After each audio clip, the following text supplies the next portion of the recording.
Narxiga keladigan bo'lsak, 1800 so'm qilib beramiz aka buni. 1800 so'mdan. 1800 so'm. Yoppasiga. Yoppasiga. Avatardan tashqari. Avatardan tashqari. Hozir shuni aytmasak agar avatarni ham boshingizda ortishadimi, lekin 1800 dan berasan. Shuning uchun vaqt aytib qo'yganimiz yaxshi. Avatardan tashqari aziz obunachilar, mahalliy navlarimiz 1800 so'mdan. Shaftolini Big Ben navi bor. Amerikanskisi bor, Vimis bor. Keyin Anjir Ufa navi bor. Shunda farq qiladi. Shunaqasini aytamiz biz. U 15 mingga ham gelos bor, 10 mingga ham gelos bo'ladi. Chiroyli narx bo'ldi o'zi. Yana necha tushib bering? 1600 qilib beramiz. 1600. 1600.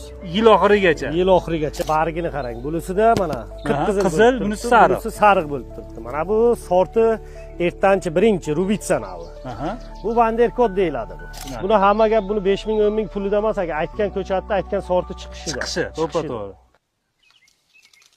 Yoshligimizda toldi barglarini, mana shunaqangi qizil mevali ko'chatlarimizni barglarini bunday sidirsa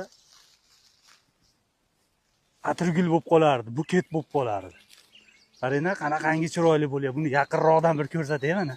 Tabiat mo'jizasida qaranglar, qizil barglari bilan. Assalomu alaykum aziz yurtdoshlar, aziz obunachilar. Biz yana Samarqand viloyatidamiz. Ko'rib turgan gilos ko'chatlarimiz nihoyatda baquvvat, bo'ylarini ko'ryapsizlar, odam bo'yidan baland holatda turibdi. Samarqand giloslari O'zbekiston bo'yicha o'zi dong'i tarqatgan, o'ziga yarasha sifati, o'ziga yarasha bozor suyarligi zo'r. Hozirda bu yerda 5-6 xildan tashqari juda ko'p turdagi giloslarimizning navlari bor. Buni hozir bog'bonimiz Komil akamiz bilan alohida suhbatlashamiz. Bu yerda qanaqa navlar bor va bundan tashqari mana bu tomonda Pink Lady olmalarimiz. Pink Lady'ni ham juda chiroyli holatda olmalarimizni ko'chati, bundan tashqari gilos va asosiysi bu yerda o'riklarimiz ham eng zo'r o'rik ko'chatlari, o'rik navlarini sizlarga taqdim etamiz. Video davomida chiqqan nomerlarga bemalol aloqaga chiqib, Umiduz kanalidan chiqdim deylar, narxlar sizlar o'ylagandan ham arzonroq bo'ladi. Hozir narxlarni eshitadigan bo'lsangiz, Komil akam o'zlaridan hozir eshitasizlar. Voy, shunaqa ham narx bo'ladimi? Palonchisi bunaqa sotyapti, palon bog'bon bunaqa sotyapti. Mana bo'lar ekan-ku. Xalqni o'ylab narx chiqaradigan bog'bonlar bor ekan-ku deb o'rasizlar. Shuning uchun video davomidan yiroqlashmasdan videolarimizni kuzatib qolinglar. Sog' bo'linglar.